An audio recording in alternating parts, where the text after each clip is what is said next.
Pinocchio, the perfect gift.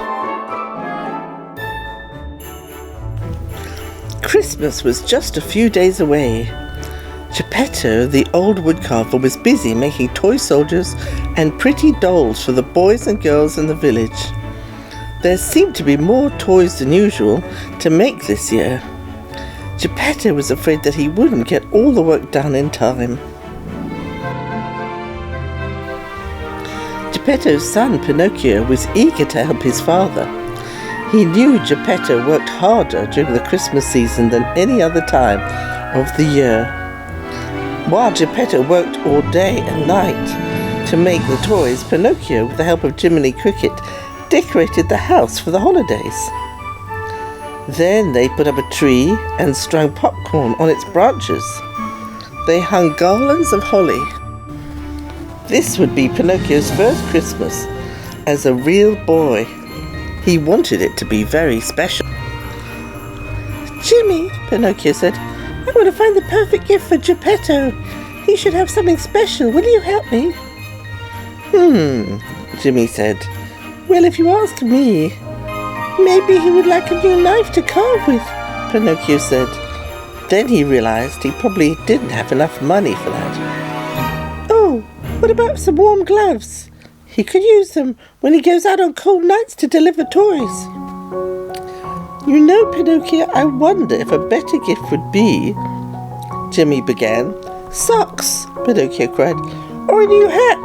Come on, Jimmy. Let's go to the shops and see what we can find." Pinocchio hurried out the door. Jiminy had to run to keep up.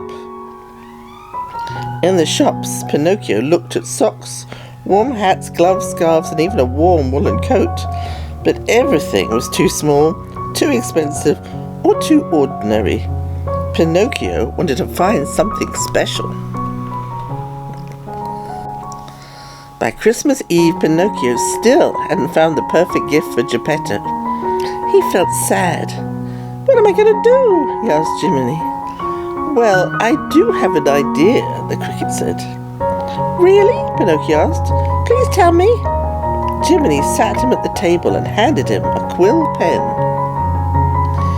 "You want to give your father something he really needs?" "I sure do," Pinocchio beamed. "Write this," Jiminy said. "Dear Geppetto, my gift to you is an extra pair of hands and an extra willing heart. Love, Pinocchio." When Pinocchio finished writing, he looked up at Jiminy. "Now what?" he asked. "Now you put the note in here." Jiminy held out a box. Pinocchio dropped the note in. Then Jiminy wrapped the package with bright paper and a big bow. "Geppetto will be very happy with this gift," Jiminy said. "But it's just a scrap of paper," Pinocchio said. "What sort of gift is that?" Jiminy smiled. "You might be surprised." Geppetto took a break from his work to share Christmas Eve dinner with his son. After the meal, Pinocchio gave Geppetto his gift. "What's this?" he asked. "Your Christmas present," Pinocchio replied. "I hope you like it." Geppetto untied the bow and tore the wrapping paper away. "What? This is the perfect present," he exclaimed. "I could use an extra pair of hands in my workshop. How did you know, Pinocchio?" Pinocchio just smiled. Jiminy had been right. He was surprised at how much joy his gift brought to his father. "I'm glad to help," Pinocchio said. "I can start right now if you want." Pinocchio cleared the dinner dishes from the table. He washed them and put them away.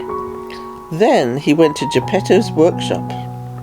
He swept up the wood shavings and boxed and wrapped the new toys. He made labels for each box so Geppetto would know who each gift was for. When Geppetto set out to deliver the last of the gifts, Pinocchio went up to bed. He was tired after helping his father all night, but he was also very pleased that he made his father so happy. As he drifted off to sleep, he promised himself that he would help out more often. That night the Blue Fairy appeared. "Because you have been so thoughtful this year, I come to grant you one very special wish." "A special Christmas wish," she said.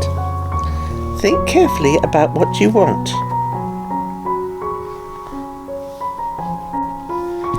Pinocchio thought about the many things he could ask for, but he still only wanted one thing. "I want to give Geppetto the perfect Christmas gift," he told the Blue Fairy. "Something he will love forever." The Blue Fairy smiled. She knew just what that present should be. "You are a very kind and loving boy, Pinocchio," she said. "I'm sure Geppetto will treasure this gift for years to come." The next morning Geppetto woke up early. He quietly went downstairs to light the fire and make breakfast. He was so happy that Pinocchio had helped him the night before that he wanted to surprise his son. He wanted Pinocchio's first Christmas to be special. Geppetto went to place his gifts for Pinocchio under the tree. He carved a beautiful toy rocking horse and had crafted a playful jack-in-the-box. When he looked at the tree, he paused. Then he gasped. A puppet that looked exactly like his son hung from the branches. "My dear Pinocchio," Geppetto said with a smile. He examined the puppet. It looked just like a puppet he had made a long time ago. One lonely night, he made a wish on the wishing star that the puppet would turn into a real boy. The Blue Fairy had granted his wish, and that was when Pinocchio the puppet had become his son. When Pinocchio heard his father, he and Jiminy ran downstairs. "Merry Christmas!" he shouted. Geppetto sat in his favourite chair, holding the puppet. "My gift! How did you make it?"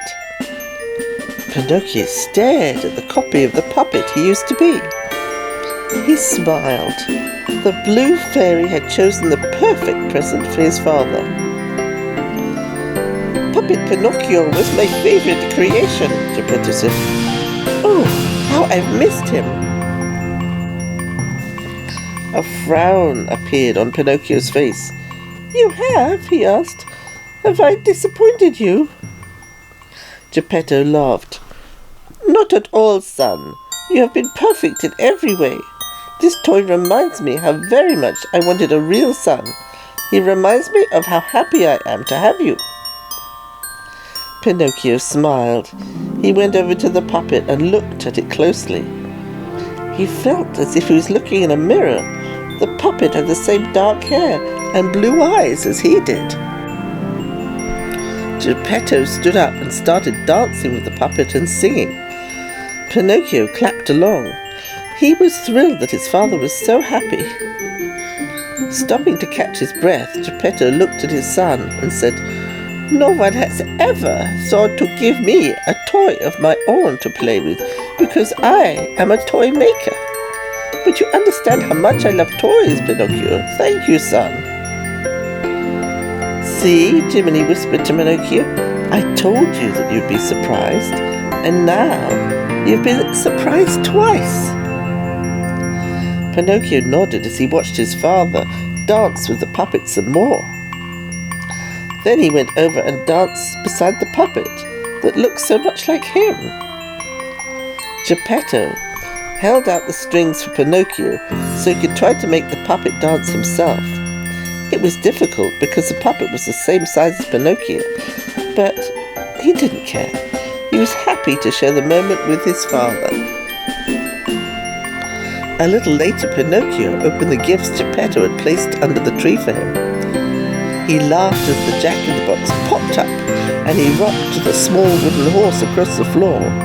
But the best present he'd gotten had come from the Blue Fairy. He would never forget the smile on his father's face. He hoped they would share many more holidays just like this one.